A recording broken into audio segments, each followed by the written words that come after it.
اس نے بڑی مشکل سے اپنی جلتی ہوئی آنکھوں کو کھولا تھا۔ وجاہت کی فیملی آئی ہے، تم اٹھو، وہ لوگ اندر آنا چاہتے ہیں۔ مقدس جلدی سے اٹھ بیٹھی تھی، چادر کو اچھی طرح ارد گرد لپیٹا۔ سب سے پہلے کوئی آدمی اندر آیا تھا۔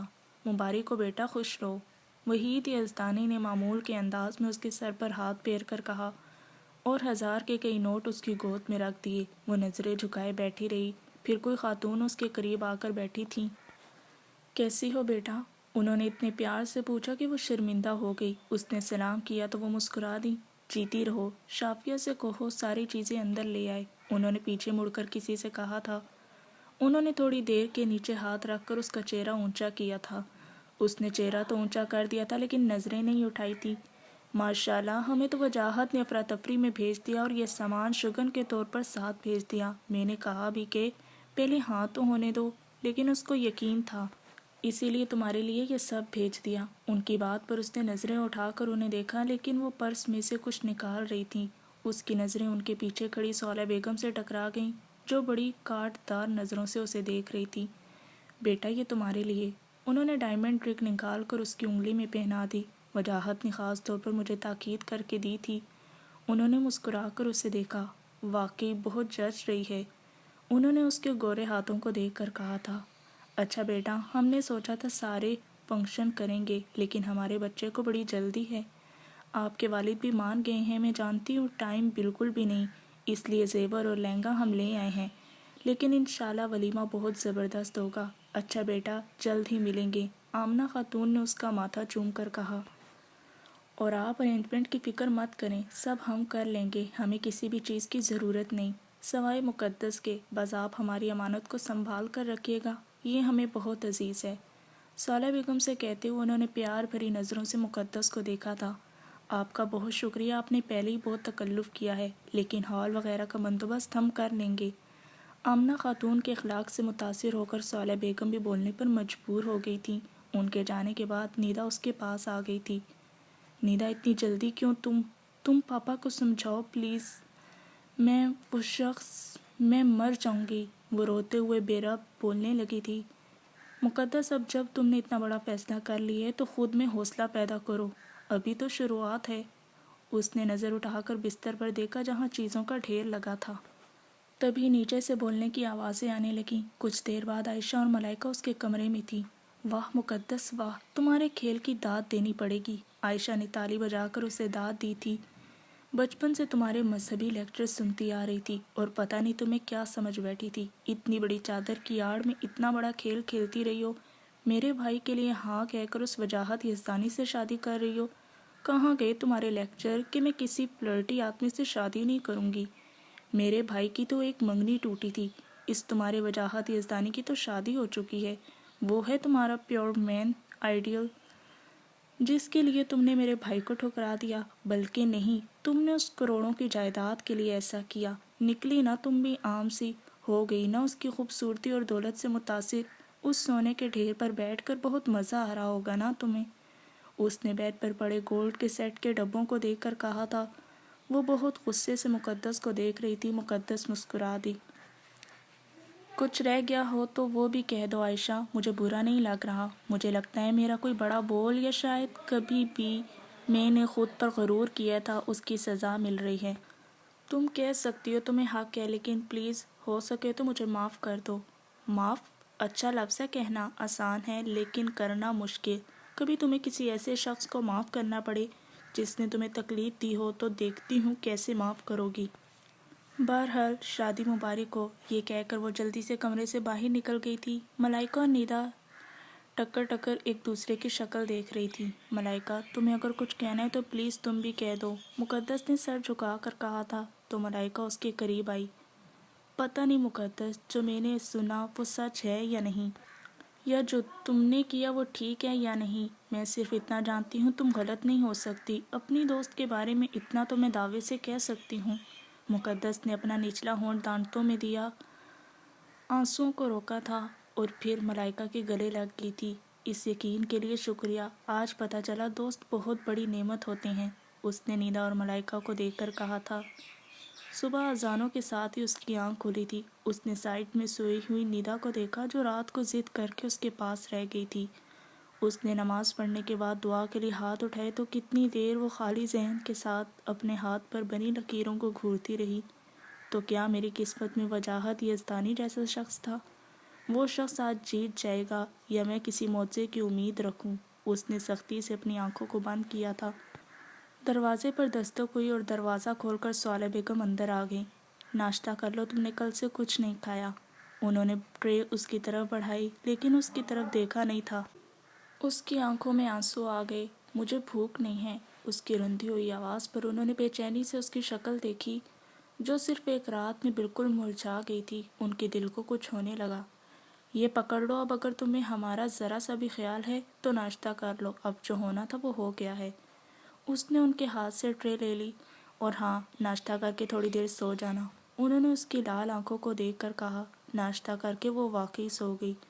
دوبارہ اس کی آنکھ کھلی تو دوپہر کا 1 بج رہا تھا۔ اسے آنکھیں کھولتا دیکھ کر ندا مسکرائی۔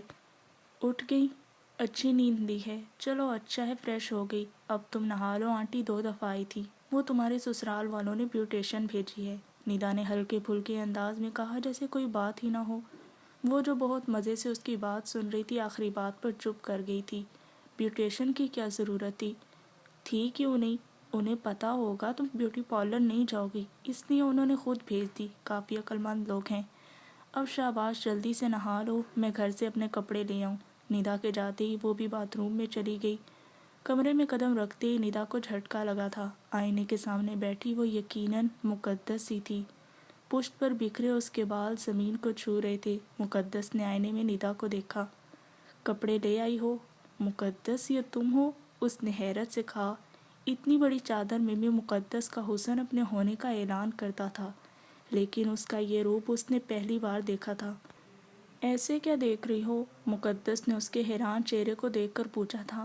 میں سوچ رہی ہوں شاید وجاہت کو تم میں وہ نظر آ گیا تھا جو مجھے اب نظر آ رہا ہے۔ میں لڑکی ہو کر دیوانی ہو گئی ہوں تو اس کا سوچو۔ مقدس نے جلدی سے اس کے منہ پر ہاتھ رکھ دیا۔ ندا پلیز چپ ہو جاؤ۔ اس کی آنکھوں میں آنسو آنے لگے تھے۔ مقدس، یہ بھی تو ہو سکتا ہے اسے سچ مچ تم سے محبت ہو۔ ندا کی بات پر اس نے اسے دیکھا۔ نہیں ندا، میں محض اس کی ضد ہوں جو اسے آسانی سے مل نہیں رہی تھی۔ نہیں تو تم خود سوچو، وہ جو بچپن سے میرے ساتھ ہے، محبت کا دعویٰ کرتا ہے، وہ میری چادر سمیت اپنے سرکل میں میرا تعارف کروانے میں شرمندہ تھا۔ تو وجاہت یزدانی کی کلاس کا تمہیں اندازہ ہے، جہاں فیشن کی بھرمار ہے، ایک سے ایک بڑھ کر ایک خوبصورت لڑکی ہے، تو کیا اسے چادر میں چھپے اس چہرے سے محبت ہوگی؟ نہیں، اس نے میری مجبوری کا فائدہ اٹھایا ہے۔ وہ ایک بار پھر رونے لگی تھی۔ مقدس، اب تم روئی تو میں تمہیں ایک لگا دوں گی۔ تبھی صالحہ بیگم کسی عورت کے ساتھ کمرے میں داخل ہوئی تھی۔ یہ مسز مہران ہیں، مقدس کا میک اپ کریں گی۔ ندا، تم میرے ساتھ آؤ، وہ لہنگا اور زیور لے آؤ۔ آپ ایک بار خود کو دیکھ لیں۔ دوپٹہ سیٹ کرنے کے بعد مسز مہران نے مقدس سے کہا تو اس نے بے ساختہ خود کو آئینے میں دیکھا۔ ایک پل کے لیے وہ آنکھیں جھپکنا بھول گئی تھی، لیکن اگلے لمحے اس نے نظریں ہٹا لی تھی۔ اندر آتی صالحہ بیگم اپنی جگہ تھم سی گئی تھی۔ ماما، مقدس کی نظر ان پر پڑی تو وہ بے ساختہ ان کی طرف بڑھی تھی۔ اس نے ان کے ہاتھ تھام لیے۔ ماما پلیز مجھے معاف کر دیں، اس نے التجا کی تھی۔ اس کی لاچاری کوئی نہیں دیکھ سکتا تھا۔ وہ اس غلطی کی سزا بھگت رہی تھی جو اس نے کی بھی نہیں تھی۔ ایک شرط پر۔ صالحہ بیگم کی آواز پر وہ حیرانی سے انہیں دیکھنے لگی۔ اب تم بالکل بھی نہیں روگی ورنہ سارا میک اپ خراب ہو جائے گا۔ ان کی بات پر وہ پہلے حیران ہوئی اور پھر مسکرا دی۔ انہوں نے اسے گلے سے لگا لیا۔ مقدس، ہم صرف تمہاری خوشی چاہتے ہیں، اگر یہ تمہاری خوشی ہے تو مجھے کوئی اعتراض نہیں۔ وہ ماں تھی اس لیے معاف کر بیٹھی تھی۔ ماما، میں پاپا سے ملنا چاہتی ہوں۔ اس کی بات پر صالحہ بیگم نظریں چرا گئی تھیں۔ وہ ہوٹل چلے گئے ہیں، بارات آ چکی ہے۔ ماما پلیز انہیں کہیں صرف ایک بار میری بات سن لیں۔ اس کی آنکھوں میں آنسو آنے لگے تھے، لیکن وہ اسے کچھ کہے بغیر باہر نکل گئی تھی۔ ملائکہ نے اسے دیکھا تو حیران رہ گئی تھی۔ پھر نیدا اور ملائکہ دونوں نے اس کے گلے لگ کر اسے پیار کیا تھا۔ تم تو سر سے پاؤں تک پیلی پیلی لگ رہی ہو۔ ملائکہ کی بات پر اس نے آئینے میں خود کو دیکھا تھا۔ واقعی اس کی دونوں کلائیاں سونے کی چوڑیوں سے بھری ہوئی تھیں۔ ہاتھوں کی کوئی انگلی ایسی نہ تھی جو خالی ہو۔ گلے میں اتنا وزنی سیٹ تھا کہ اب اس کی گردن دکھنے لگی تھی۔ اتنے بڑے جھمکے، جھومر، ٹیکا، اور وہ خود اتنے وزن سے پریشان تھی۔ آج کے دن خوبصورت لگنا ہر لڑکی کا ارمان ہوتا ہے، لیکن اس کا دل چاہ رہا تھا وہ اس ساری سچ دھج کو مٹا دے۔ وہ اس شخص کے لیے سجنا نہیں چاہتی تھی۔ چلو آنٹی بلا رہی ہیں، ہمیں ہوٹل پہنچنا ہے۔ نیدا کی آواز پر وہ چونکی تھی اور پھر ان کے ساتھ چل پڑی تھی۔ نکاح کے وقت افتخار رضا اندر آئے تھے۔ نکاح نامے پر سائن کرنے سے پہلے اس نے انہیں دیکھا تھا، وہ اسے ہی دیکھ رہے تھے۔ اس کے دیکھنے پر پھر انہوں نے منہ موڑ لیا تھا۔ سائن کرتے وقت کئی آنسو اس کی آنکھوں سے ٹوٹ کر اس کی گود میں گرے تھے۔ سوری پاپا، میں نے یہ سب کچھ آپ کو دکھ سے بچانے کے لیے کیا ہے، اس نے خود سے کہا تھا۔ نکاح کے بعد ملائکہ اور نیدا اسے ہال میں لے آئیں۔ اس کا استقبال پھولوں سے ہوا تھا، ایسے لگ رہا تھا جیسے پھولوں کی بارش ہو رہی ہو۔ کتنوں نے اس شاندار استقبال پر اس کی قسمت پر رشک کیا تھا۔ ہر کوئی سراہتی نظروں سے اسی کو دیکھ رہا تھا۔ اسٹیج پر وجاہت کے قریب بیٹھنے پر اس کی دھڑکن ایک لمحے کے لیے تیز ہوئی تھی، پھر ہر طرف خاموشی چھا گئی تھی۔ اس کے قہقہوں سے وہ اس کی خوشی کا اندازہ لگا سکتی تھی۔ اسٹیج پر بیٹھنے کے بعد تصویروں کا ایک نہ ختم ہونے والا سلسلہ شروع ہو گیا تھا۔ کون اس کے پاس آیا کون گیا اس کو کچھ خبر نہ تھی۔ اس کے حواس بالکل ساکت ہو گئے تھے۔ خوف، نفرت، دکھ، ہر احساس مر گیا تھا۔ رخصتی کے وقت صالحہ بیگم، خیان، نیدا، ملائکہ اس سے مل کے روئے تھے، لیکن اس کی آنکھ سے ایک قطرہ بھی نہیں گرا تھا۔ لیکن جب افتخار رضا نے اس کے سر پر ہاتھ رکھا تو تب اس کا دل چاہا وہ انہیں کہے، پاپا مجھے اپنے پاس رکھ لیں، میں نہیں جانا چاہتی، لیکن اس کی زبان بھی اس کی آنکھوں کی طرح خاموش رہی تھی۔ اس کے بیٹھتے ہی گاڑی بھی چل پڑی۔ ساتھ بیٹھے وجاہت نے غور سے اس کے جھکے سر کو دیکھا اور مسکرا دیا۔ گھر پہنچنے پر بھی اس کا استقبال ویسے ہی پھولوں سے ہوا تھا۔ ہر طرف مووی اور کیمرے کی تیز روشنیاں تھیں۔ اس کے چہرے کی بیزاری کو آمنہ خاتون نے شاید تھکن سمجھا تھا، اس لیے اسے کمرے میں بھجوا دیا تھا۔ یہاں بھی ہر طرف سرخ گلاب تھے، کمرہ ان کی خوشبو سے مہک رہا تھا۔ اس نے نظر اٹھا کر ایک بار بھی کسی چیز کو نہیں دیکھا تھا۔ کچھ دیر بعد دروازہ کھلا اور پھر بند ہوا تھا۔ وہ اس کے سامنے بیٹھ گیا تھا۔ کافی دیر گزر گئی، وہ کچھ نہیں بولا تھا۔ اب مقدس کو الجھن ہونے لگی تھی۔ اپنے چہرے پر وہ اس کی نظروں کی تپش محسوس کر سکتی تھی۔ اس نے اپنی پیشانی پر اس کی انگلی کے لمس کو محسوس کیا تھا، پھر اپنے گال پر اس کے حواس جاگنے لگے تھے۔ پھر وجاہت نے اپنی انگلی سے اس کے جھمکے کو چھیڑا تو وہ ہلنے لگی۔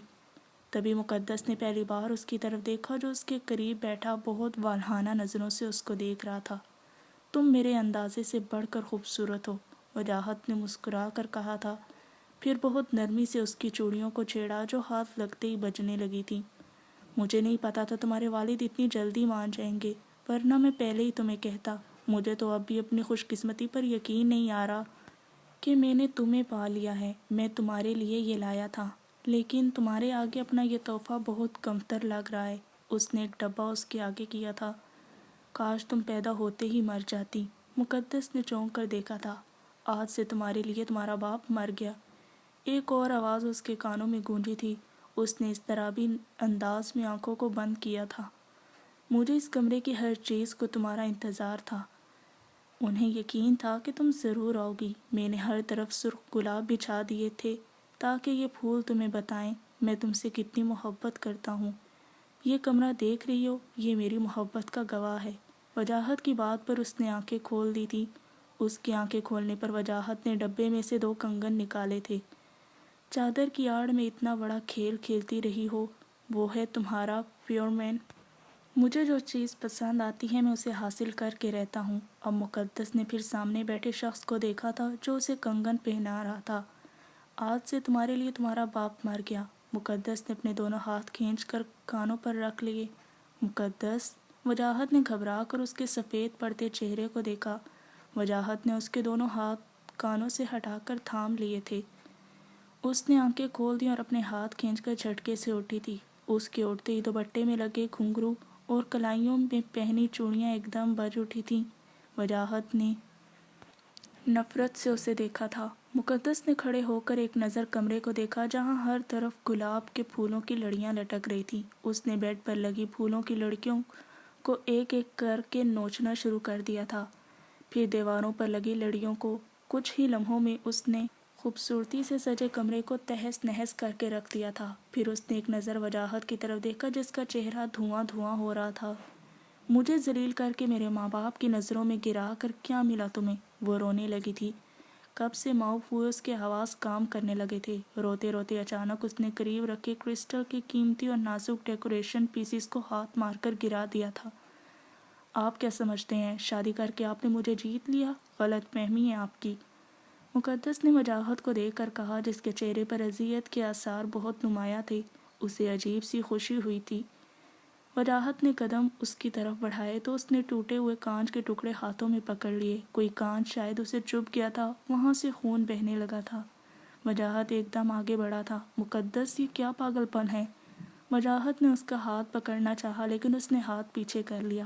ہاتھ نہیں لگانا، اس نے پیچھے ہٹتے ہوئے کہا۔ نہیں لگاتا ہاتھ، مگر انہیں چھوڑ دو۔ وجاہت کے کہنے پر اس نے ٹکڑے گرا دیے۔ تمہاری طبیعت ٹھیک ہے؟ ٹھیک نہیں ہے، ہم کل رات بات کریں گے، تم چینج کر لو، یہ ڈریسنگ روم ہے۔ وجاہت نے بائیں طرف بنے دروازے کی طرف اشارہ کیا تھا۔ وہ جلدی سے اٹھ کر اس دروازے میں داخل ہو گئی اور دروازہ لاک کر دیا۔ اس نے ایک نظر کمرے کو دیکھا، جو چھوٹا تو تھا پر وہ بآسانی وہاں سو سکتی تھی۔ اس کے جانے کے بعد وجاہت نے ارد گرد بکھرے پھولوں کو دکھ سے دیکھا تھا۔ وہ جانتا تھا وہ ناراض ہوگی، لیکن وہ اس سے اس رد عمل کی امید نہیں رکھتا تھا۔ وہ جھک کر کانچ سمیٹنے لگا۔ دروازے پر دستک سے اس کی آنکھ کھلی تھی۔ ایک منٹ کے لیے وہ سمجھ نہیں سکی وہ کہاں ہے۔ مقدس، باہر سے آتی وجاہت کی آواز پر اسے سب یاد آ گیا، وہ کہاں ہے۔ مقدس، دروازہ کھولو۔ اب دستک کے ساتھ آواز بھی دی گئی تھی۔ مقدس نے اٹھ کر لاک کھول دیا تھا۔ وہ رات والے کپڑوں میں باہر کھڑا تھا۔ دادی ماں آ رہی ہیں، ان کے سامنے کوئی ایسی ویسی حرکت مت کرنا۔ مقدس کو دیکھتے ہی اس نے جلدی سے کہا اور اس کا ہاتھ پکڑ کر باہر کیا اور خود ڈریسنگ روم میں گھس کر دروازہ لاک کر دیا۔ ایک منٹ کے لیے وہ ہکا بکا رہ گئی۔ 5 منٹ بعد وہ باہر تھا۔ اب اس کے کپڑے چینج تھے۔ تم ابھی تک ایسے ہی کھڑی ہو اور اس سے ایسے بات کر رہا تھا جیسے رات کو ان کے درمیان کچھ بھی نہ ہوا ہو۔ دروازے پر دستک سن کر وہ دروازے کی طرف بڑھ گئی۔ دادی ماں آئیں۔ اس نے سر جھکا کر ان سے پیار لیا تھا۔ مقدس، کیسی ہو بیٹا؟ مقدس نے شرمندہ ہو کر انہیں دیکھا۔ پتہ نہیں کیوں ان کا میٹھا لہجہ ہر بار اسے شرمندہ کر دیتا تھا۔ وہ آگے بڑھی اور اسی طرح سر ان کے آگے جھکا دیا جیسے وجاہت نے کیا تھا۔ انہوں نے اسے گلے لگا کر اس کا ماتھا چوم لیا۔ اپنے گھر میں پہلا دن مبارک ہو۔ اب تم دونوں نیچے آ جاؤ، ناشتہ تیار ہے، آمنہ خاتون نے ان دونوں سے کہا۔ آمنہ خاتون کے جاتے ہی وہ ڈریسنگ روم میں گھس گئی۔ جب وہ باہر نکلی تو وہ دروازے کے پاس کھڑا اسی کا انتظار کر رہا تھا۔ اس کو دیکھ کر وہ باہر نکل گیا۔ وہ اس کے پیچھے چل دی۔ ڈائننگ روم میں وہ دونوں آگے پیچھے داخل ہوئے تھے۔ وسیع و عریض ڈائننگ روم میں صرف 2 افراد بیٹھے تھے۔ اس کے سلام پر بڑا بھرپور جواب آیا تھا۔ وجاہت نے پہلے اس کے لیے کرسی پیچھے کی تھی۔ اس کے بیٹھتے ہی وہ ساتھ والی کرسی پر بیٹھ گیا تھا۔ مقدس، یہ وجاہت کے ڈیڈ یعنی تمہارے سسر، تم انہیں جانتی ہوگی، دادی ماں نے تعارف کروایا۔ اس نے وجاہت کے سامنے بیٹھے اپنے سسر کو دیکھا۔ ناشتے کے دوران وحید یزدانی وجاہت آپس میں بات کرتے رہے، جبکہ وہ خاموشی سے جوس ختم کرنے میں مصروف تھی۔ اسے ان کی باتوں سے کوئی دلچسپی نہیں تھی۔ وجاہت، ولیمہ کا ہے اور تقریباً ساری تیاری مکمل ہے، کارڈ آ گئے ہیں، تم کچھ کارڈ مقدس کے پیرنٹس کو بھجوا دو تاکہ انہوں نے جن کو انوائٹ کرنا ہے انہیں کر لیں۔ وحید یزدانی کے کہنے پر وجاہت نے سر ہلایا تھا۔ اور مقدس بیٹا، ویسے تو ہر چیز موجود ہے، لیکن اگر کوئی چیز تم اپنی پسند سے لینا چاہتی ہو تو شاپنگ کر لینا، اب انہوں نے مقدس سے کہا تھا۔ جی۔ اس نے جوس کا گلاس نیچے رکھ دیا تھا۔ وجاہت کے جاتے ہی وحید یزدانی بھی اٹھ گئے تھے۔ مقدس، تمہاری ماما نے صبح تمہارے لیے کچھ کپڑے بھجوائے ہیں، وہ میں تمہارے روم میں بھجوا دیتی ہوں۔ جی، وہ سر جھکا کر یہی کہہ سکی۔ آمنہ خاتون نے غور سے مقدس کا چہرہ دیکھا، جس نے آج بھی نماز کے اسٹائل میں دوپٹہ اوڑھ رکھا تھا۔ چہرہ ہر قسم کے میک اپ سے عاری تھا، کلائیاں بھی خالی تھیں۔ سو اسے کہنا چاہتی تھی، لیکن پھر کچھ سوچ کر چپ ہو گئی۔ بیٹا تم جاؤ اپنے کمرے میں آرام کرو، ان کے کہتے ہی وہ جلدی سے اٹھی تھی۔ ڈائننگ روم سے نکل کر وہ کمرے میں آ گئی۔ کمرے کی جو حالت اس نے رات کو کی تھی اس کے آثار بہت کم تھے، شاید رات کو اس نے صاف کر دیا تھا۔ اس نے ڈریسنگ روم میں آ کر دروازہ لاک کر دیا۔ اب یہی اس کے جائے پناہ تھی۔ رات کو ٹھیک طرح سے نہیں سوئی تھی، سو اب اس کی آنکھیں بند ہونے لگی تھیں۔ شام کو اس کی آنکھ کھلی تو وہ باہر نکل آئی۔ کمرہ بالکل خالی تھا۔ اس نے گردن گھما کر کسی چیز کو تلاش کیا تھا، آخر اسے مطلوبہ چیز نظر آ گئی تھی۔ وہ تیزی سے فون کی طرف بڑھی تھی۔ کچھ دیر بعد دوسری طرف سے فون اٹھا لیا گیا تھا۔ ماما، وہ بے تابی سے بولی تھی۔ مقدس، تم خیریت تھی؟ وہ جتنی بے تابی سے بولی تھی وہاں سے اتنی لاتعلقی کا مظاہرہ ہوا تھا۔ جی، اس کی آواز خود بخود دھیمی پڑ گئی تھی۔ کوئی کام تھا؟ مقدس نے حیرت سے ان کی بات سنی تھی۔ نہیں، بس ایسے ہی۔ ساتھ ہی اس نے فون بند کر دیا۔ کتنی دیر وہ ایسے ہی بیٹھی رہی، پھر اس نے آنکھوں میں آئے آنسو صاف کر دیے۔ نماز پڑھنے کے بعد جب دعا کے لیے اس نے ہاتھ اٹھائے تو آنکھیں بند کر کے کتنی دیر تک وہ یہی سوچتی رہی کہ اب کیا مانگوں۔ جب کچھ نہ سوجا تو اس نے آنکھیں کھول دی۔ آنکھیں کھولتے ہی اسے جھٹکا لگا تھا۔ اس کے بالکل سامنے بیٹھا وجاہت بہت غور سے اسے ہی دیکھ رہا تھا۔ وہ پتہ نہیں کب اندر آیا تھا۔ تم جانتی ہو مقدس، تم بالکل اپنے نام کی طرح لگتی ہو اور تمہیں دیکھ کر ہی پاکیزگی کا احساس ہوتا ہے۔ جب میں امریکہ میں یہ لیول کر رہا تھا تب میں وہاں اسلامک سینٹر جایا کرتا تھا۔ وہاں ایک بار میں نے سنا تھا کہ ایمان کے بعد نیک بخت بیوی سے زیادہ کوئی نعمت نہیں۔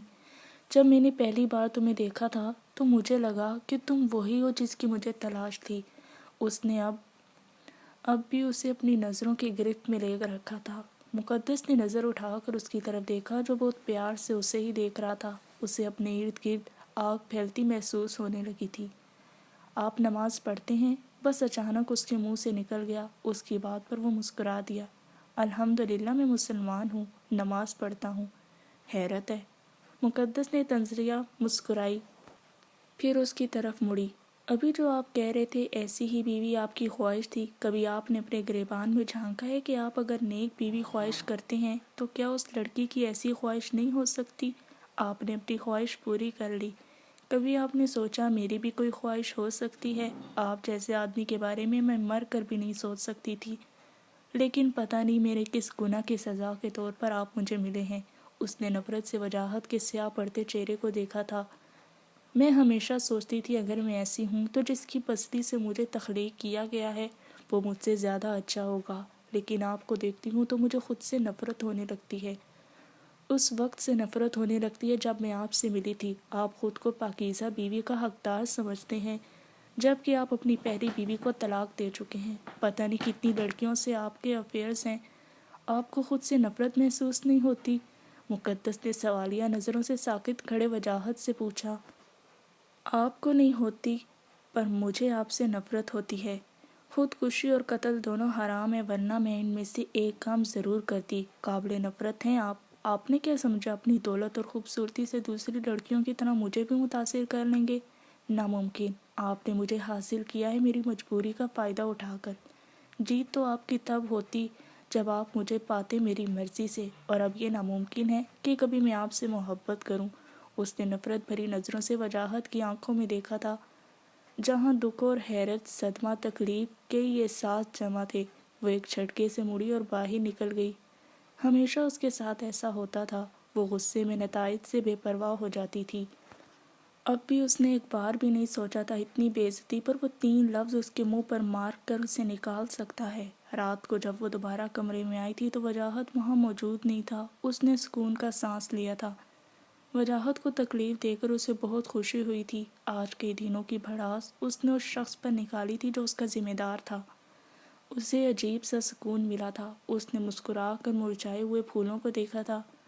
سکون تھا، اسی لیے لیٹتے ہی اس کو نیند آنے لگی تھی۔ دھماکے کی آواز پر وہ ہڑبڑا کر اٹھ بیٹھی۔ لائٹ آن ہوتے ہی سارا ڈریسنگ روم روشن ہو گیا تھا۔ دروازے میں وجاہت کھڑا تھا جس کی آنکھیں سرخ ہو رہی تھیں۔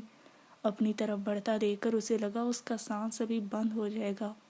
وہ اس کے قریب آ کر کھڑا ہو گیا، کچھ دیر اسے دیکھتا رہا، پھر جھٹکے سے اس کا بازو پکڑ کر اسے کھڑا کیا تھا اور کھینچ کر کمرے میں لے آیا تھا۔ یہ پھول دیکھ رہی ہو؟ یہ میں نے تمہارے لیے سجائے تھے۔ کب سے میں اس وقت کا انتظار کر رہا تھا کہ تم آؤ، کیا کمی ہے مجھ میں؟ اس نے قریب آ کر پوچھا تھا۔ اس کا لہجہ اور قدم دونوں لڑکھڑا رہے تھے۔ مقدس نے ڈرتے ڈرتے اس کی طرف دیکھا۔ ایک ناگوار بو اس کی ناک سے ٹکرائی تھی۔ اس نے پوری آنکھیں کھول کر وجاہت کے سرخ چہرے اور آنکھوں کو دیکھا تھا۔ جو احساس اسے ہوا تھا وہ اس پر یقین نہیں کرنا چاہتی تھی۔ آپ نے ڈرنک کی ہے؟ اسے اپنی آواز ہی اجنبی لگی تھی۔ ہاں، کیونکہ جو تم نے کہا میں اسے سچ ثابت کرنا چاہتا ہوں۔ مقدس بالکل ساکت ہو گئی تھی۔ یہ تو اس کے وہم و گمان میں بھی نہیں تھا۔ وہ اس کا ہاتھ پکڑے ہوئے زمین پر اس کے قدموں میں بیٹھ گیا۔ میں جانتا ہوں تم مجھے پسند نہیں کرتی، نہ کرو، میں تم سے محبت کرتا ہوں، میرے لیے یہ بہت ہے، لیکن یہ مت کہو کہ تم مجھ سے نفرت کرتی ہو۔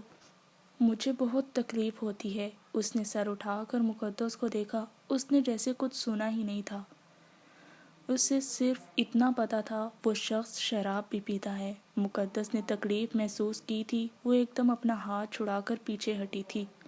آپ انتہائی برے انسان ہیں، میرے اندازے سے بھی زیادہ، مجھے گھن آ رہی ہے آپ سے۔ مقدس نے نفرت سے زمین پر گرے وجاہت کو دیکھا، پھر ایک دم مڑی اور جلدی سے ڈریسنگ روم میں داخل ہو کر دروازہ لاک کر دیا اور دروازے سے ٹیک لگا کر زمین پر بیٹھ گئی اور پھر دونوں ہاتھوں میں منہ چھپائے پھوٹ پھوٹ کر رونے لگی۔ آنکھ کھلتے ہی اس نے خود کو زمین پر لیٹا پایا تھا۔ اس نے بند آنکھوں کو بہت مشکل سے کھولا تھا۔ اس کا سر بھاری ہو رہا تھا۔ اس نے بیٹھتے ہوئے دونوں ہاتھوں میں اپنا سر گرا لیا۔ میں زمین پر کیا کر رہا ہوں؟ اس نے سوچا۔ پھر رات کی باتیں آہستہ آہستہ اس کے ذہن میں آنے لگیں۔ کل مقدس کی باتوں سے وہ بہت ڈسٹرب ہو گیا تھا۔ پارٹی میں کبھی کبھار وہ ایک آدھی پیگ پی لیتا تھا، لیکن کل تو اس نے حد کر دی تھی، اور پتہ نہیں اس نے نشے میں کیا کیا کہہ دیا تھا۔ مقدس، اس نے ایک دم سر اٹھا کر اسے ڈھونڈنا تھا۔ وہ ایک دم اٹھا لیکن اس کا سر چکرا گیا۔ سب سے پہلے باتھ روم میں گیا۔ کافی دیر نہانے کے بعد اسے اپنی طبیعت کچھ ٹھیک لگی۔ وہ باہر آ گیا۔ اس نے ڈریسنگ روم کا دروازہ بجایا، ایک بار، دو بار، بار بار۔ اسے کافی منٹ ہو گئے تھے، لیکن دروازہ نہیں کھلا تھا۔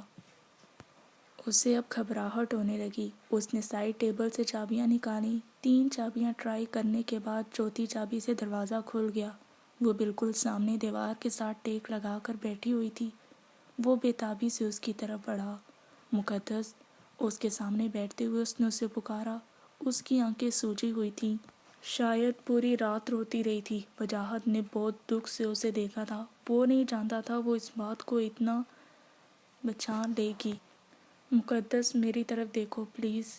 پتہ نہیں کیوں ایسا ہوتا ہے، میں تمہیں خوشیاں دینا چاہتا ہوں، لیکن تمہارے دکھ کی وجہ میں بن جاتا ہوں۔ میں بالکل بھی ایسا نہیں چاہتا تھا، لیکن پتہ نہیں میں کیسے، میں تمہارے لیے خود کو بدل لوں گا۔ پلیز مقدس، کچھ تو بولو، مجھے برا ہی کہہ لو۔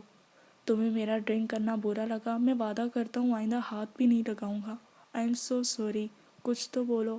اب مقدس نے نظریں اٹھا کر اسے دیکھا۔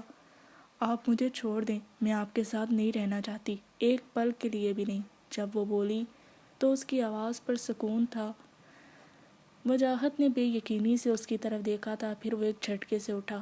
سوری، تم کچھ اور مانگتی تو میں ضرور دیتا، لیکن یہ کبھی نہیں ہو سکتا۔ اب وجاہت کی آواز میں سختی نمایاں تھی۔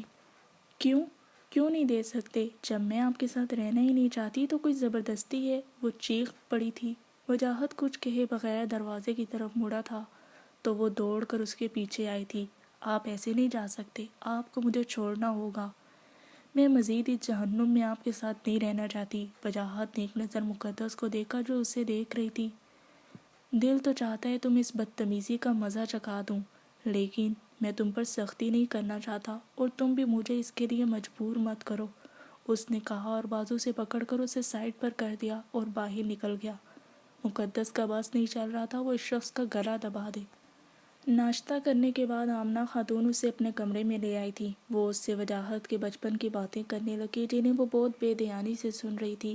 وہ صرف اس وقت کا انتظار کر رہی تھی جب وہ اپنے گھر ہوگی، اپنے ماما اور پاپا کے پاس۔ اب تو وہ کسی صورت میں بھی اس شخص کے ساتھ نہیں رہنا چاہتی تھی جس میں اتنی بری عادتیں تھیں۔ رات کو وجاہت کو اس حالت میں یاد کر کے اس نے بے ساختہ جھرجھری لی تھی۔ حالانکہ آج اس نے وعدہ کیا تھا، پتہ نہیں کیوں اسے یقین بھی تھا وہ چھوڑ دے گا، لیکن پھر بھی وہ اس کے ساتھ رہنا نہیں چاہتی تھی۔ مقدس، وہ چونکی۔ بیٹا، میں کل بھی تم سے کہنا چاہتی تھی لیکن نہیں کہا۔ بیٹا، تم اتنی بڑی چادر ہر وقت گھر میں لے کر رکھتی ہو، باہر جاؤ تو ضرور لو، تمہیں کوئی منع نہیں کرے گا، لیکن بیٹا گھر میں تو کوئی ایسا نہیں جس سے تم پردہ کرو، میں وجاہت اور تمہارے سسر ہیں، تمہارے آنے سے پہلے وجاہت نے گھر میں جتنے بھی آدمی ملازم تھے، خانسامہ 2 آدمی تھے، سب کو فارغ کر دیا تھا تاکہ تمہیں کوئی پرابلم نہ ہو۔ اب گھر میں صرف 2 عورتیں ہیں اور باہر مالی گن مین اور بشیر ہے جو دوسرے کام کرتا ہے۔ بیٹا تم اندر ہو تو نارمل حلیے میں رہو، اب یہی تمہارا گھر ہے، یہاں تم آزادی سے پھر سکتی ہو۔ ان کی بات سن کر وہ دل میں ہنسی تھی۔ یہ میرا گھر نہیں ہے۔ ایک بات اور، آمنہ خاتون کی گفتگو کے دوران مقدس نے پہلی بار نظر اٹھا کر انہیں دیکھا تھا۔ بیٹا اب تم شادی شدہ ہو، پہلے کی بات اور تھی، لیکن اب اپنے شوہر کے لیے تھوڑا سنگار کرنا تمہارا فرض ہے۔ ابھی بھی تم ان کپڑوں میں نیچے آ گئی ہو جن میں شاید تم سوئی تھی۔ انہوں نے اس کے شگن آلود کپڑے دیکھ کر کہا تو ایک پل کے لیے وہ شرمندہ ہو گئی تھی۔ آج تمہاری شادی کو دوسرا دن ہے، میک اپ تو دور کی بات ہے، زیور کے نام پر ایک انگوٹھی تک تم نے نہیں پہنی۔ اب جب میں تمہیں دیکھوں تو زیور میں دیکھوں۔ وجاہت نے منہ دکھائی پر تمہیں کنگن دیے تھے؟ انہوں نے اس کو دیکھ کر پوچھا۔ جی تو پہنو، اور جو رنگ میں نے پہنائی تھی وہ بھی پہنی رکھا کرو۔ میری بات کا برا تو نہیں مانا تم نے؟ اسے خاموش دیکھ کر انہوں نے پوچھا تھا۔ پتہ نہیں کیوں ان کے اتنے پیار بھرے انداز پر وہ ہمیشہ بے بس ہو جاتی تھی۔ نہیں دادی ماں، وہ مسکرائی تھی۔ بیوٹی پارلر سے تیار ہو کر وہ وجاہت کی کزن وجہ کے ساتھ سیدھی ہوٹل پہنچی تھی جہاں اس کا پہلا سامنا وجاہت سے ہوا تھا۔ اس کی پرشوق نظروں کو خود پر محسوس کر کے اس کا منہ کڑوا ہو گیا تھا، لیکن صرف آج اسے برداشت کرنا ہے۔ اس نے خود کو تسلی دی تھی۔ وجاہت کی ہمراہی میں اس نے اندر قدم رکھا تھا۔ ہر کسی نے ان کو سراہا تھا۔ لوگ ان کی جوڑی کو چاند سورج کی جوڑی سے تشبیہ دے رہے تھے۔ وہ جانتی تھی وہ اچھی لگ رہی ہے۔ پہلے دن کی طرح آج بھی گولڈن لہنگے اور ڈھیر سارے زیورات میں اس نے آئینے میں خود کو دیکھا تو حیران رہ گئی تھی۔ ہر زبان سے اس نے اپنے لیے تعریف سنی تھی، لیکن اسے کوئی چیز اچھی نہیں لگ رہی تھی۔ ماما پاپا اور خیان کو دیکھ کر وہ پہلی بار مسکرائی تھی۔ تبھی کئی فلیش چمکے تھے۔ اس کے برعکس ماما پاپا کا رویہ کافی روکھا تھا۔ ندا اور ملائکہ کے آنے پر اس کا موڈ کچھ بہتر ہوا تھا۔ ندا کی کسی بات پر وجاہت نے کہکا لگایا تھا تو وہ بھی مسکرا دی تھی۔ رسم کے مطابق آج اسے ماما پاپا کے ساتھ جانا تھا۔ گاڑی کے پاس پہنچنے پر دادی ماں بھی آ گئی تھیں۔ اچھا بیٹا، اب ہم کل تمہیں لینے آئیں گے۔ دادی ماں، میں کچھ دن رہوں گی۔ اس کی بات پر آمنہ خاتون نے وجاہت کو دیکھا جو الجھن بھری نظروں سے اسے دیکھ رہا تھا۔ ٹھیک ہے بیٹا، جیسے تمہاری مرضی۔ جب وہ بولی تو ان کی آواز کافی بجھی ہوئی تھی۔ وہ وجاہت کو دیکھے بغیر اور دادی ماں سے ملے بغیر کار میں بیٹھ گئی تھی۔ سارا راستہ اس نے سرشاری کی کیفیت میں گزارا تھا۔ گھر آ کر پاپا اسے دیکھے بغیر اپنے کمرے میں چلے گئے تھے، جبکہ وہ سیدھی اپنے کمرے میں آئی تھی۔ میک اپ اور زیورات سے نجات حاصل کرنے کے بعد آج اس نے سکون محسوس کیا تھا۔ وہ بہت خوش تھی۔ کافی دیر گزرنے کے بعد بھی جب ماما اس کے کمرے میں نہیں آئی تو وہ سونے لیٹ گئی۔ کافی دنوں بعد وہ پرسکون نیند سوئی تھی۔ اگلے دن ندا چلی آئی، لیکن عائشہ ایک بار بھی نہیں آئی تھی۔ بہت اچھی لگ رہی ہو، ندا نے ایک نظر اس کے کان میں چمکتے ڈائمنڈ ٹاپس کو دیکھ کر کہا تھا۔ اچھا، وہ مسکرا دی۔ کیا تم خوش ہو؟ ندا نے سوال کیا۔ ندا میں خوش نہیں ہوں، میں تو صرف اپنے گھر آنے پر خوش ہوں، ورنہ وہ شخص تخلیق کے آتے کسی کو کیا دے سکتا ہے؟ ندا اب حیران ہوئی تھی۔ تو کیا وہ، میرا مطلب ہے انہوں نے تمہارے ساتھ کوئی بدتمیزی کی ہے؟ ندا نے کچھ جھجکتے ہوئے پوچھا تھا۔ اس کی بات کا مطلب سمجھ کر مقدس نظریں چرا گئی۔ نہیں، لیکن میں نے سوچا ہے میں اب وہاں نہیں جاؤں گی۔ کیوں؟ ندا نے گھبرا کر اس کی شکل دیکھی تھی۔ مقدس چاہ کر بھی ندا کو کچھ نہیں بتا سکی۔ وجہ تو بہت سی ہیں، لیکن بس میں اب اور وہاں نہیں رہ سکتی۔ مقدس کے فیصلہ کن انداز پر ندا نہ سمجھنے والے انداز میں اسے دیکھا۔ مقدس، بعض اوقات تمہیں سمجھنا بہت مشکل ہو جاتا ہے۔ اب کی بات پر وہ صرف مسکرائی تھی۔ مقدس اب تک گئی کیوں نہیں؟ افتخار رضا کی آواز پر دستک کے لیے اٹھا۔ اس کا ہاتھ وہیں رک گیا تھا۔ اب آئی ہے تو کچھ دن رہے گی، صالح بیگم نے کہا تھا۔ ان لوگوں کا کوئی فون آیا؟ نہیں۔ اب صالح بیگم کی آواز ہلکی آئی تھی۔ کیوں، اس امیر زادے کے سر سے محبت کا بھوت اتر گیا ہے، یا تمہاری بیٹی کی عقل ٹھکانے آ گئی ہے؟ افتخار رضا کی طنزی آواز پر باہر کھڑی مقدس کی آنکھوں میں آنسو آ گئے تھے۔ وہ 2 دن ہو گئے، اسے کہو اب جائے اپنے گھر۔ تم دیکھنا وہ کتنی جلدی اسے نکالتا ہے، اسے ظاہر ہونا شروع ہو گیا ہے۔ افتخار، آپ کیسی باتیں کر رہے ہیں؟ وہ ہماری بیٹی ہے اور یہ اس کا بھی گھر ہے، کچھ دن رہ لے گی تو کیا ہو جائے گا؟ اور آپ بھی فضول وہم نہ پال لیں۔ میں کیوں وہم پالنے لگا؟ بس تم اس سے کہو آج چلی جائے، کل مجھے یہاں نظر نہ آئے۔ اس لڑکے سے کہو کہ آ کے لے جائے جس کے لیے اس نے ہمیں بے بس کروا دیا تھا۔ مزید باتیں سننے کا اس میں حوصلہ نہیں تھا۔ وہ انہی قدموں سے لوٹ آئی تھی، وہ تو آج انہیں سب بتانے آئی تھی، لیکن پاپا کا دل اس قدر سخت غصہ ہو گیا تھا کہ وہ اسے معاف کرنے کو تیار ہی نہیں تھے۔ تو کیا یہ میرا گھر نہیں جہاں میں پورے ایمان سے آئی تھی؟ شادی کرتے ہی میرا حق ختم ہو گیا، تو کیا وہی میرا گھر ہے جسے میں اپنا سمجھتی ہی نہیں؟ وہ تو سب کچھ ختم سمجھ رہی تھی۔ اس کی آنکھوں میں آنسو آ گئے، وہ کمرے میں چکر لگانے لگی، اور وہ شخص جو میرے پیچھے پاگل ہو رہا تھا، یہ سب کچھ اسی کی وجہ سے ہوا ہے۔ نہ جانے کیوں اسے وجاہت پر غصہ آیا۔ اب میں کیا کروں؟ وہ روتے ہوئے بیڈ پر بیٹھ گئی۔ وہ فون کر کے یہ بھی نہیں کہہ سکتی تھی کہ مجھے لے جائیں، کس حق سے وہ کہتی؟ اگر وہ نہ آیا تو وہ گھبرا کر کھڑی ہو گئی تھی۔ کھانا کھاتے ہوئے اس نے چور نظروں سے افتخار رضا کو دیکھا، جو اس سے لاتعلق ہو کر پوری سنجیدگی سے کھانا کھا رہے تھے۔ وہ کھانا بھی ٹھیک طرح سے نہیں کھا رہی تھی۔ فون کی بیل پر سہیلہ بیگم نے فون اٹھایا تھا۔ مقدس، تمہارا فون ہے؟ وہ حیرانی سے اٹھی تھی۔ دوسری طرف سے دادی ماں کی آواز سن کر اسے لگا تھا وہ پھر جی اٹھی ہے۔ جیتی رہو، اس کے سلام کے جواب میں انہوں نے کہا تھا۔ بیٹا، کیا پروگرام ہے تمہارا؟ اب تمہیں لینے آ جائیں؟ 2 دن سے اس لڑکے نے میرا سر کھا رکھا ہے۔ فون کریں، میں نے کہا ابھی خود کر لو، اب بھی میرے پاس بیٹھا ہے، لو بات کر لو۔ وعلیکم السلام، کیسی ہو؟ وجاہت کے پوچھنے پر اس کا دل چاہا کھری کھری سنا دے، لیکن خاموش رہی۔ میں اور دادی ماں تمہیں بہت مس کر رہے ہیں۔ سیدھی طرح کہے، تیرا دل نہیں لگ رہا؟ اس نے دادی ماں کی آواز سنی تھی، وہ ہنسا تھا۔ میں تمہیں لینے آ جاؤں؟ وجاہت نے پوچھا تھا۔ اس نے ایک نظر سامنے بیٹھے افتخار رضا کو دیکھا، جن کی نظریں کھانے پر تھیں لیکن دھیان اسی کی طرف تھا۔ پھر سہیلہ بیگم کی طرف دیکھا جو اسے ہی دیکھ رہی تھیں۔ جی، اس نے اتنا کہہ کر فون رکھ دیا تھا۔ ماما، وجاہت آ رہے ہیں، میں جا رہی ہوں۔ اس نے مخاطب ماں کو کیا تھا، لیکن دیکھا اب آپ کو تھا۔ کمرے میں آ کر اس نے سامان بیگ میں رکھا اور وجاہت کے آنے کا انتظار کرنے لگی۔ مقدس، اپنے پیچھے اس نے سہیلہ بیگم کی آواز سنی تو وہ فوراً مڑی۔ بیٹا، کچھ دن اور رہ جاتی، انہوں نے اس سے نظریں ملائے بغیر کہا تھا۔ ماما، میں رہنا تو چاہتی تھی لیکن دادی ماں اداس ہو گئی ہیں، اس نے مسکرا کر کہا تھا۔ مقدس، وہ وجاہت تمہارے ساتھ ٹھیک ہے؟ مقدس نے ان کی طرف دیکھا جو بڑے غور سے اسے ہی دیکھ رہی تھی۔ تبھی دروازے کے قریب اس نے سایہ دیکھا تھا۔ وہ جانتی تھی یہ سایہ کس کا ہو سکتا ہے۔ جی ماما، وجاہت بہت اچھے ہیں، بلکہ وہاں سب بہت اچھے ہیں، اس نے لہجے میں بشاشت پیدا کر کے کہا تھا۔ تب وہ سایہ وہاں سے ہٹ گیا تھا۔ اپنا بھرم رکھنا پڑتا ہے بعض دفعہ، اس نے آنکھیں جھکا کر سوچا۔ پاپا، میں بھی آپ کی بیٹی ہوں، آپ مجھے نہیں رکھنا چاہتے تو نہ صحیح، میں بھی اب آپ کو کچھ نہیں بتاؤں گی۔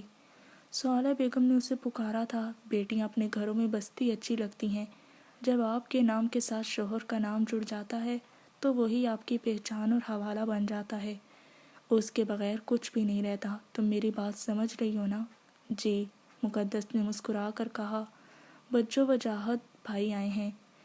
کہاں ہیں؟ سہیلہ بیگم جلدی سے مڑی تھی۔ باہر کھڑے ہیں۔ بے وقوف، اسے اندر بلانا تھا، وہ پاپا نے منع کیا ہے۔ خیال کی بات پر سہیلہ بیگم وہیں رک گئی تھی، جبکہ مقدس بیگ اٹھا کر تیزی سے باہر نکلی تھی، کسی سے ملے بغیر۔ باہر آ کر وہ گاڑی کا فرنٹ ڈور کھول کر بیٹھ گئی تھی۔ اس کے بیٹھتے ہی اس نے گاڑی سٹارٹ کر دی تھی۔ موڑ کاٹ کر اس نے مقدس کا چہرہ دیکھا۔ لگتا ہے میرے بغیر کافی اداس رہی ہو، اسی لیے چہرہ اترا ہوا لگ رہا ہے۔ وجاہت کے کہنے پر اس نے اس کی طرف غور سے دیکھا تھا، جہاں مسکراہٹ تھی۔ اتنی بے عزتی پر بھی اس کے ماتھے پر ایک شکن بھی نہیں تھی۔ اگر پاپا کی بات کا اس نے برا بھی مانا تھا تو اس نے اس پر ظاہر نہیں کیا تھا۔ وہ اندر ہی اندر شرمندہ ہوئی۔ اچھا لگ رہا ہوں نا؟ اس نے خود پر اس کی نظریں محسوس کر کے کہا تھا۔ اس نے منہ دوبارہ کھڑکی کی طرف موڑ لیا تھا۔ کچھ کہو گی نہیں؟ اسے خاموش دیکھ کر اس نے کہا تھا، لیکن وہ باہر دیکھتی رہی۔ میں نے یہ 2 دن کیسے گزارے ہیں نہ پوچھو، اس نے ٹھنڈی آہ بھری تھی۔ ساری رات تم کو یاد کرتا رہا، میں تمہیں بتا نہیں سکتا میرا کیا حال رہا ہے۔ میری شکل دیکھو کیسی ہو گئی ہے۔ دادی ماں بھی کہہ رہی تھی میرے بچے کا اتنا سا منہ نکل گیا ہے۔ ان کی آواز میں شامل ہنسی اور شرارت کو صاف محسوس کر سکتی تھی، لیکن وہ اب بھی چپ رہی۔ گھر میں آ کر وہ سب سے پہلے دادی ماں سے ملی۔ ان کے پاس کچھ دیر بیٹھنے کے بعد وہ کمرے میں آ گئی۔ اندر قدم رکھتے ہی اسے جھٹکا لگا تھا۔ بیڈ کے بالکل اوپر دیوار پر اس لارج تصویر لگی ہوئی تھی جو شادی والے دن کی تھی، جس میں اس کی آنکھیں کچھ جھکی اور کچھ اٹھی ہوئی تھیں۔ تصویر اتنی خوبصورت آئی تھی کہ وہ حیران رہ گئی تھی۔ ایک اور لارج تصویر بیڈ کے بالکل سامنے جہاں وہ مسکرا رہی تھی جبکہ وجاہت ہنس رہا تھا۔ تصویر اتنی بھرپور اور خوبصورت تھی کہ وہ کتنی دیر اسے دیکھتی رہی۔ یہ تصویر ولیمے کی تھی جب ندا کی بات پر وہ مسکرائی تھی اور وجاہت ہنسا تھا۔ اس کے علاوہ کمرے میں جا بجا اس کی تصویریں لگی تھیں۔ بیڈ پر سائڈ ٹیبل پر ان دونوں کی اکٹھی تصویر تھی۔ کیسی لگیں؟ ابھی وہ جائزہ لینے میں مصروف تھی جب اس نے پیچھے وجاہت کی آواز سنی تھی۔ مڑے بغیر ڈریسنگ روم میں داخل ہو گئی اور زور سے دروازہ بند کر دیا۔ وہاں وجاہت اور اپنی تصویر دیکھ کر اس نے عجیب سا محسوس کیا تھا، لیکن وہ اس احساس کو کوئی نام نہیں دے پائی تھی۔